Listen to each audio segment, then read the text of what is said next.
وہ خزائن جو ہزاروں سال سے مدفون تھے، اب میں دیتا ہوں اگر کوئی ملے امیدوار، کوئی ملے امیدوار۔ اعوذ باللہ من الشیطان الرجیم، بسم اللہ الرحمن الرحیم۔ درس ملفوظات سیدنا حضرت اقدس مسیح موعود علیہ السلام۔ 16 اکتوبر سن 1902 عیسوی، دربار شام۔ ایک رویا۔ بعد ادائے نماز مغرب حضرت اقدس امام ہمام علیہ السلام شاہ نشین پر اجلاس فرما ہوئے تو آپ نے بیٹھے ہی اپنی ایک رویا سنائی کہ میں نے اپنے والد صاحب کو خواب میں دیکھا، دراصل ملائکہ کا تمثل تھا مگر آپ کی صورت میں۔ آپ کے ہاتھ میں ایک چھوٹی سی چھڑی ہے، گویا مجھے مارنے کے لیے ہے۔ میں نے کہا کوئی اپنی اولاد کو بھی مارتا ہے؟ جب میں یہ کہتا ہوں تو ان کی آنکھیں پرآب ہو جاتی ہیں، پھر وہ ایسا ہی کرتے ہیں تو میں یہی کہتا ہوں۔ آخر 2-3 بار جب اسی طرح ہوا پھر میری آنکھ کھل گئی۔ فرمایا اللہ تعالیٰ نے مجھے ایک الہام میں یوں بھی فرمایا ہے، انتا منی بے منزلت اولادی، اور یہ قرآن شریف کی ایک آیت کے موافق بھی ہے، نحن ابناء اللہ و احباؤہ قل فلما یعذبکم۔ ختم نبوت غیر امتی نبی کے آنے کو مانے ہے۔ ختم نبوت بھی ایک عجیب علمی سلسلہ ہے۔ اللہ تعالیٰ نبوت کو بھی قائم رکھتا ہے اور اسی کے استفادہ سے ایک سلسلہ جاری کرتا ہے۔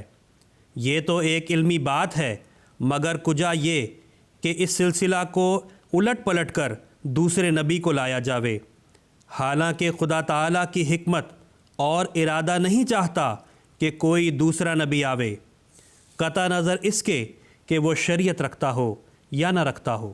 خواہ شریعت نہ بھی رکھتا ہو تب بھی ہمارے نبی کریم صلی اللہ علیہ وسلم کے بعد کوئی دوسرا نبی آپ کے سوا اور آپ کے استفادہ سے الگ ہو کر نہیں آ سکتا۔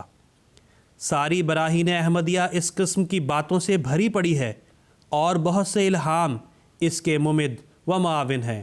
علاوہ اس کے کما استخلف الذین میں جو استخلاف کا وعدہ ہے، یہ بھی اسی امر پر صاف دلیل ہے کہ کوئی پرانا نبی اخیر تک نہ آوے، ورنہ کما باطل ہوتا ہے۔ اللہ تعالیٰ نے کما کے نیچے تو مسیل کو رکھا ہے، عین کو نہیں رکھا۔ پھر یہ کس قدر غلطی اور جرت ہے کہ خدا تعالیٰ کے منشا کے خلاف ایک بات اپنی طرف سے پیدا کر لی جاوے اور ایک نیا اعتقاد بنا لیا جاوے، اور پھر کما میں مدت کی بھی تعیین ہے، کیونکہ مسیح علیہ السلام موسیٰ علیہ السلام کے بعد 14ویں صدی میں آیا تھا، اس لیے ضروری تھا کہ آنے والا محمدی مسیح بھی 14ویں صدی میں آئے۔ غرض یہ آیت ان تمام امور کو حل کرتی ہے اگر کوئی سوچنے والا ہو۔ ابن مریم کے آنے سے مراد ابن مریم کا سوال بھی خدا تعالیٰ نے بڑی صفائی سے حل کیا ہوا ہے۔ سورۃ التحریم میں اس راز کو کھول دیا ہے کہ مومن مریم صفت ہوتا ہے اور پھر اس میں نفخ روح ہوتا ہے۔ خدا تعالیٰ نے اسی ترتیب سے پہلے میرا نام مریم رکھا، پھر ایک وقت آیا کہ اس میں نفخ روح ہوا۔ اب مریم کے حمل سے جیسے مسیح پیدا ہوا جو اسی روح القدس کے نفخ کا نتیجہ تھا، اس لیے یہاں خود مسیح بنا دیا۔ براہین احمدیہ کو قرآن شریف کی اس آیت کے ساتھ جو سورہ تحریم میں بیان ہوئی رکھ کر دیکھو، اور پھر اس ترتیب پر غور کرو کہ جو براہین میں رکھی ہے کہ پہلے مریم نام رکھا، پھر نفخ روح کیا اور پھر یا عیسیٰ کہہ کر پکارا۔ اس آیت کی تفسیر کے لیے بھی دراصل یہی زمانہ تھا۔ زمانہ بھی ایک قسم کی عقیم کی صورت پر ہوتا ہے۔ اور روح اللہ اس لیے کہا کہ اللہ تعالیٰ کو حضرت مسیح کا تبریہ منظور تھا، کیونکہ بعض اولاد میں شیطان کی شرکت ہو جاتی ہے، اس واسطے روح اللہ کہہ کر اس الزام کو دور کیا۔ غرض حضرت مریم کے متعلق جس قدر واقعات قرآن شریف میں ہیں وہی الہام یہاں بھی موجود ہیں۔ یا لیتنی منتو قبل ھذا، دراصل جس قسم کی گھبراہٹ مریم کو تھی اسی قسم کا جوش اب بھی یہودیوں میں پیدا ہوا، اور ایسا ہی انا لکا ھذا بھی براہین میں درج ہے۔ اللہم صلی علی محمد وعلی آل محمد وبارک وسلم انک حمید مجید۔